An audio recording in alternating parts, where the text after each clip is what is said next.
आपकी जिम्मेदारी टोटल जितने भी डिपार्टमेंट है ना, सबकी जिम्मेदारी आपकी। सबसे पहली बात, वो चाहे आबकारी वालों की कमी हो चाहे पुलिस वालों की कमी हो। मैं वहां गया हूँ, सुनो आप बात, भगतपुरा का जो केस है 100% वहां शराब बची हुई थी। पुलिस वालों ने वो शराब मंगवाई है और उसको वहीं पे उनके घर वालों के सामने ही नष्ट किया, जबकि उसका सैंपल होना चाहिए था। सैंपल और शराबों के हो रहे हैं। एक नंबर बात, उसको दिखना बंद हुआ है, उसके मुंह में झाग आए हैं, किशनपुरा वाले दोनों के मुंह में झाग आए हैं और उसके मुंह में झाग आए हैं। नहीं, घर वाले बता रहे हैं सारे।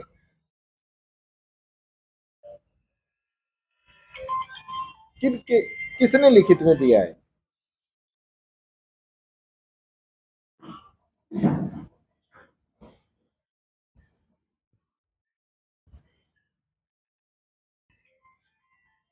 उन्होंने उनके घर वालों को या तो गुमराह करके दिखवा के लाए हैं। मैं उनके घर वालों से सबसे मिला हूँ, कोई मैनिपुलेट नहीं। वो बेचारे रो रहे हैं, छोटे छोटे बच्चे हैं उनके। और बस बात ये है कि किसी ने ध्यान ही नहीं दिया, पूरा मामला ऐसे कर दिया जैसे कि भाई इसको सेटल कर दो, बस निपटाना है। एक परिवार है ना, एक परिवार जो राजपूत परिवार है किशनगढ़ का, किशनपुर का, वो तो एक वहां आदमी कोई सिखा हुआ बैठा था, वो कह रहा था बैंगन में उन्होंने दवाई डाली थी तब डेथ हो गई। क्या है, उसने घर आके पी, उसके बाद सबकी हालत हुई। और वहां भी कोई केमिकल से बनाते हैं, 1 शीशी डाल के 20 बोतल शराब बनती है, ये मेरे को गाँव वालों ने बताया। और आज की तारीख में भी साउडी के अंदर शराब बिक रही थी, आज की तारीख में।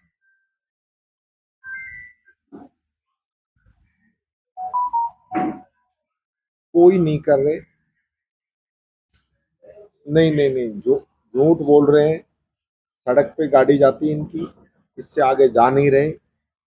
टोटल इतना स्मूथली काम चल रहा है कि आप अगर अलग से कोई टीम आके जाएगी ना तो 1 मिनट में पकड़ में आ जाएगी। ये चाहे आबकारी वाले हो चाहे पुलिस वाले हो, ये दोनों मिले हुए हैं। सब ठेकों से इनका सेट है मामला। और वैसे तो इन परिवारों को न्याय दिलवाओ, जो भी हो। अपन ये नहीं कह रहे कि कोई, पर ये हकीकत है। कितने समय से खेल चल रहा है, अब आगे नहीं चलना चाहिए।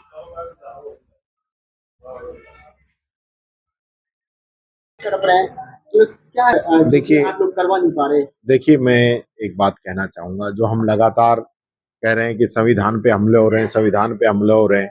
ये तो बच्चे ने मोबाइल छीन लिया और उसकी रिकॉर्डिंग होगी, नहीं किसी को पता ही नहीं चलता। पत्रकारिता नहीं, बच्चे से मोबाइल, बच्चा जो मोबाइल से बना रहा था तो बच्चे से मोबाइल खींच लिया। मैं ये कह रहा हूं, आज देश के अंदर कितने ऐसे पत्रकारिता के लोग हैं जिन्होंने चैनल छोड़ दिया, अपने खुद का यूट्यूब चैनल बना दिया उन लोगों ने, और यूट्यूब पे भी उनपे कानून बना दिया कि वो कौन सी बातें उसमें पोस्ट कर सकेंगे या नहीं कर सकेंगे। आज प्रेस फ्रीडम डे है, उसकी मैं बधाई भी देता हूं। लेकिन प्रेस फ्रीडम की जो रैंकिंग है हमारे देश की, वो लगातार गिरती जा रही है। ये पत्रकारिता को दबाने का काम इस देश के अंदर किया जा रहा है। कलम को बंदूक से बड़ी ताकत माना जाता है। जो काम बंदूक की गोली नहीं कर सकती, वो एक पत्रकार की कलम कर सकती है। ऐसे समय में आज जो जिस प्रकार का इस सरकार का अहंकार है, वो कहीं ना कहीं नजर आ रहा है कि सरकार की मंशा जो है लोगों को डराने की, दबाने की। सच्चाई, अगर कोई बात कह भी रहे हैं मंत्री जी, कोई आश्वासन दे रहे हैं और कोई रिकॉर्ड कर रहा है, दिन भर हमारी पता नहीं कितनी वीडियो रिकॉर्डिंग होती है। हमारी तो हर कदम कदम पे लोग रिकॉर्ड करते हैं। तो ठीक है, या तो हम उतना ही बोलें जितनी हमारी हैसियत है, या हम उतना ही बोलें जो किसी के सुनने लायक हो। हम इस प्रकार की बात क्यों बोलें कि हमें रिकॉर्डिंग से डर लगे? ये बात मैं कहना चाहूंगा। आप प्रदेश की जनता के, मैंने ये बात को विधानसभा में मैंने रखा भी था। मेरे रखने के बाद में आदरणीय जुबेर खान जी आज हमारे बीच नहीं है, उनके द्वारा भी क्वेश्चन लगाया गया था, हमने आवाज भी उठाई थी। मेरा ही अतिक्रमण निकाल के ले आया कि टीकाराम जूली ने अतिक्रमण कर रखा है। तो वो 1-1.25 साल होगी तो टीकाराम जूली का अतिक्रमण मिला हो तो वो भी जरा बता दें कि कहाँ पे अतिक्रमण हो रहा है, कौन सा टीकाराम जूली ने जमीन दबा रखी है। कोई अड़ोसी पड़ोसी होगा, कोई तो होगा, कोई तो आके कहेगा। ये सिर्फ और सिर्फ एक तानाशाही वाली सरकार है, मिली भगत कर रहे हैं लोग।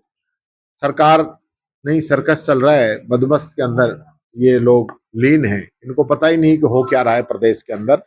आज जिस प्रकार से क्राइम जो है लगातार बढ़ता जा रहा है, आप देखेंगे कि रोजाना अभी एक बच्ची के साथ अलवर के अंदर घटना हो गई।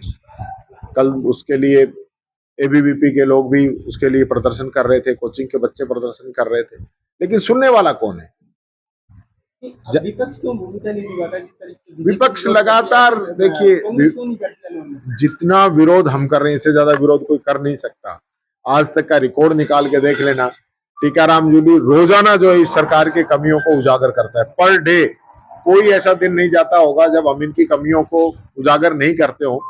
सरकार ही जो है मीडिया के अंदर खबरों को मैनिपुलेट करना, नहीं आने देना, दबाने का काम करना, मीडिया के लोगों पे प्रेशर बनाना, और कोई मांग उठ गई, कोई बात आ गई तो उसकी जांच नहीं कराना। अब आप इससे बड़ा तो क्या हो सकता है?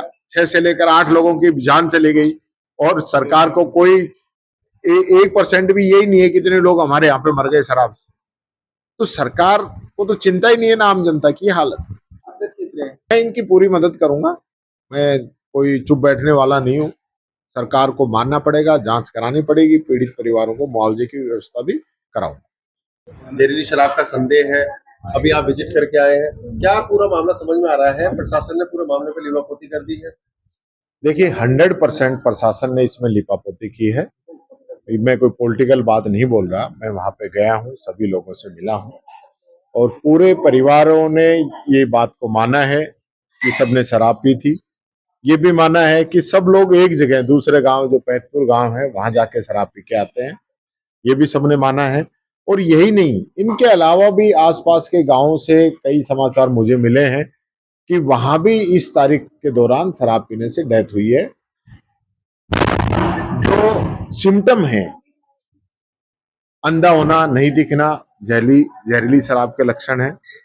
मुंह में झाग आना हॉस्पिटल पहुंचने से पहले ही, ये पॉइजन के सिम्टम है।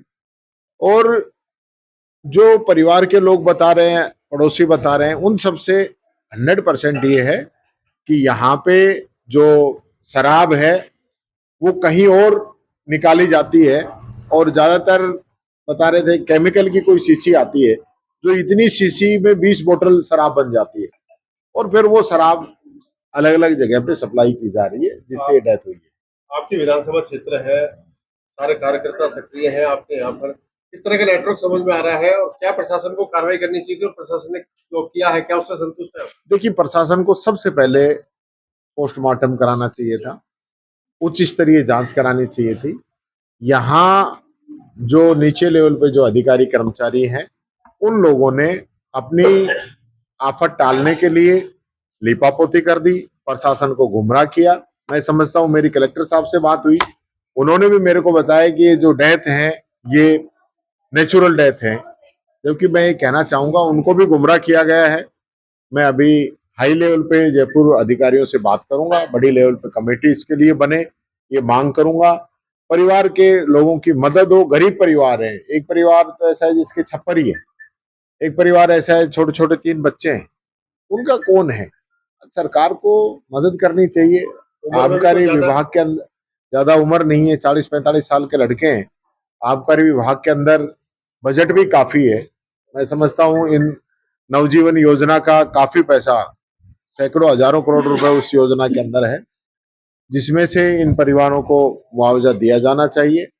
परिवारों को पूरा संबल सरकार को देना चाहिए। जो भी दोषी अधिकारी हैं, चाहे वो किसी भी विभाग के हों, जो दोषी अधिकारी हैं उन पे कार्रवाई होनी चाहिए। आज पूरी घटना को लेकर के बात की जाए तो 26, 27, 28 की घटना बताई जा रही है। प्रशासन को पता लग गया था 2-3 दिन पहले भी, तो उसके बाद से अब तक में वो किसी भी इस शराब माफियाओं को नहीं पकड़ पाए, जो बना रहे हैं उनको नहीं पकड़ पाए, जो बेचार करके उनको नहीं पकड़ पाए। आपका विभाग और पुलिस दोनों ही इस मामले में भी डाउन है।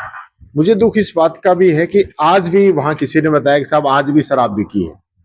तो आप समझ सकते हैं कि जो डिपार्टमेंट के द्वारा जगह जगह पे एक ठेका स्वीकृत है, उसकी जगह 5-5 उसकी अवैध ब्रांचें चल रही हैं, गोदाम के नाम पे ब्रांचें चल रही हैं, सबसे ये लोग बंदी बांधते हैं, ऐसी शिकायतें मेरे पास आई है। और यही नहीं, इसके अलावा भी दूसरी जगह शराब निकालते हैं लोग कच्ची और यहाँ पे बेच के जाते क्या हैं, आपका या मानना है कि केमिकल से शराब। ब्रांच की आड़ में ये नकली शराबें बेच रहे हैं? 100%, क्योंकि मेरे को ये इसलिए ब्रांच वाला जो समझ में आता है, मेरे अभी एक क्षेत्र में ब्रांच थी, मेरे को उसको हटवाने में कोई 15-20 दिन लग गए, जबकि मुझे कह दिया कि साहब हम हटा रहे हैं, हटा देंगे, वहां शराब नहीं बिक रही। जबकि मुझे वीडियो भेजे गए, वो वीडियो मैंने कलेक्टर साहब को भेजे, उसके बाद उस पर कार्रवाई हुई।